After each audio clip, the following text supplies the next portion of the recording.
Everyone, it's Mrs. Burdick. I'm here today because I thought it was a great day to practice our high frequency words. So I have my second grade list, but remember, kindergarten, first, and second grade have their list of words for the year.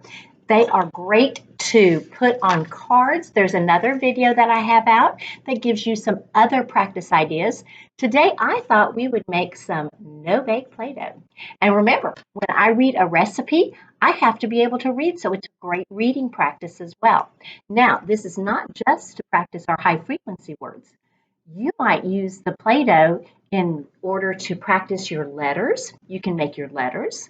If you are working on a spelling pattern, you can practice those words as well.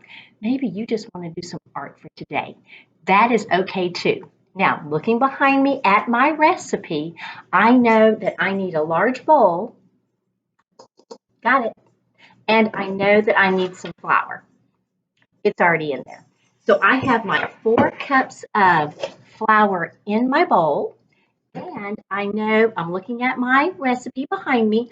I need 1.5 cups of just salt.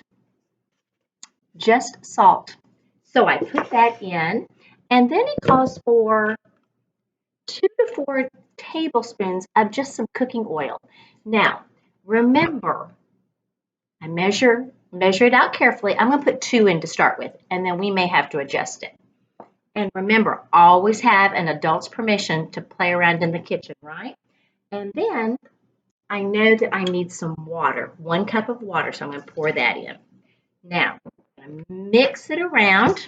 I'm going to move the camera so you can see it a little bit better. So let's mix, mix, mix. And you just want to mix it around until it makes a nice dough. Now this is where if it's not quite wet enough, I would add a little bit more oil. And you know what? I can see already I might need a little bit more oil. So I'll put that in. And let's put 1. And I'll put 1 more. There we go. Awesome. Now, remember that as you're mixing this up, you want to make sure it just gets all combined. And keep in mind different ways or different words or different things that you could use the dough for. It could even be that you decide you want to do some artwork. This dough is great for doing that as well. And then you can let it dry. And I can see I'm going to need a little bit more of the oil. So I'm going to take my spoon again. I'm going to add just a little bit more,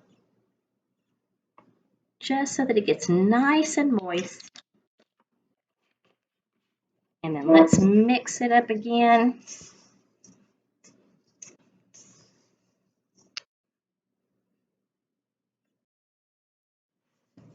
I'm going to keep right on stirring.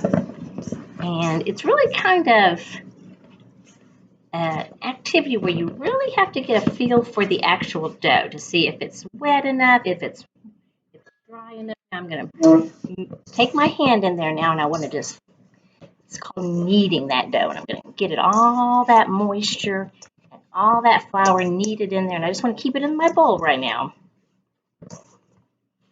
Keep it moving around and really get that worked in there. Now, I am going to put it out on my cabinet, put a little bit of flour out, because it does like to stick at first. And you know what? I think I just want to take out part of it because it makes so much. I'm going to take out just a little piece of it right here and just fold it over and push it down. I'm just going to knead that dough together. Now, you can also add some color to this if you have food coloring at home, or you know what I've used before is a package of Kool-Aid. Just mix it right in there. But again, anytime that you are in the kitchen and you are playing with things in the kitchen, make sure that you have an adult and you have an adult's permission to be there. Now, what I love about this one is that you do not need to cook it. It is actually already ready. Now, I have a beautiful ball of dough, and look how much it makes. Now, I would need this one as well. I just like to do them separate because they're so big. So I'm going to put this one out of the way. Let me adjust that. Well, hello again. Now, I have a nice ball of dough. After I finish making my words today, I want to store it in a Ziploc bag. That's going to keep it fresh for quite a while. So I would just pinch off a little piece. Let's put this back down here and let's roll out a long line here. And yes, I do have it all over my fingers. You will want to make sure you have a nice cleanup afterwards. Let's do this. So let's practice our letters first. So I'm going to make the letter A. See how easy that is.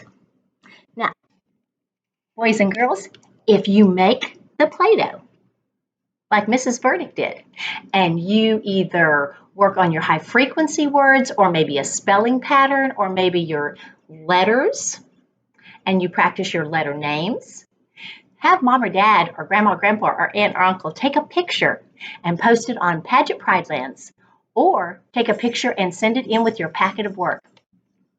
Happy building today. This is Mrs. Burdick out.